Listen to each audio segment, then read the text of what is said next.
দিনরাত মায়ের সেবা করত বলে রাগ করে চলে গেছেন স্ত্রী। এদিকে মায়ের সেবায় সময় দেওয়ায় হারিয়েছেন একমাত্র চাকরিটাও। তবুও আরিফুলের চাওয়া, মা বেঁচে থাক, তাহলেই সব হবে পাওয়া। মার সেবা করতে গিয়ে ওয়াইফ, স্ত্রী, সন্তান যা আছে সবার সমস্যা নেই। আমার মা এসব চাকরি বড়, আমার মা থাক, আমার মা থাকলে আল্লাহর দুনিয়ার মধ্যে। সন্তানের এই কষ্ট কাঁদিয়ে তোলে দুপা হারানো বৃদ্ধা মা রহিমা খাতুনকে।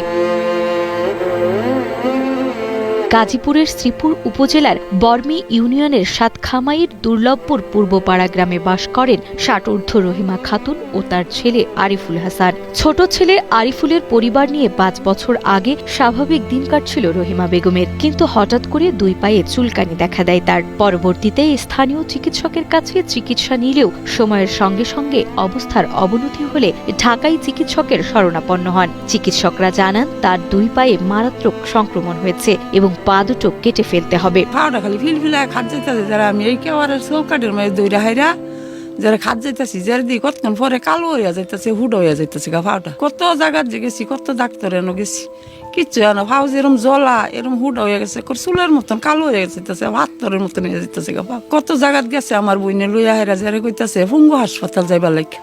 ফুঙ্গু হাসপাতাল গেছি পরে যারা কইতাছে ফাউ কাটতে লাগবো, যারা 2টা ফাউ কাটছে আমার, আর 2টা লাগে। কাঁদতে কাঁদতে জীবন গেছে, আমি মরে যাইতাম গা। 10 বছর আগে অভাবের সংসারে 3 ছেলে ও স্বামীকে নিয়ে কোনো মতেই চলছিল রহিমা খাতুনের জীবন, কিন্তু অর্থাভাবের ভার সইতে না পেরে স্ত্রী সন্তানদের রেখে চলে যান স্বামী জয়নাল আবেদিন। এরপর সবজি বিক্রি করে সন্তানদের বড় করেন তিনি। দুর্ভাগ্যজনকভাবে মায়ের এই দুঃসময়ে ছোট ছেলে আরিফুল হাসান ছাড়া বড় ছেলে রফিকুল ইসলাম ও মেজ ছেলে এমদাদুল হোসেন খোঁজ খবর রাখেন না। 3 জন ছেলে কই না বলে, 3 জন ছেলেতে 1 জন ছেলে আছে আর 2 জন নাই। তাগর সংসার লইয়া তারা থাকে।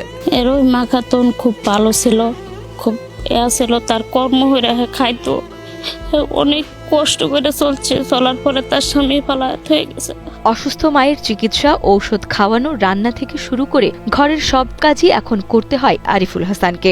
একদিকে মায়ের শারীরিক অক্ষমতা, শীতের কাপড়ের অভাব, অন্যদিকে সংসারের চরম অভাব, সব মিলিয়ে পরিবারটি আজ চরম মানবেতর জীবনযাপন করছে। পরিবার ও স্বজনদের দাবি, সরকারি সহায়তা ও চিকিৎসা সহায়তা পেলে হয়তো এই অসহায় পরিবারটি কিছুটা হলেও স্বস্তির নিঃশ্বাস ফেলতে পারবে। থালি বাসন, কাপড় চাপড় যা আছে সব, ও ধোয়া মোছা, ঘর পুরা মোরা যা আছে সব প্রায় 3 বছর 4 বছর 4-5 বছর করতেছি।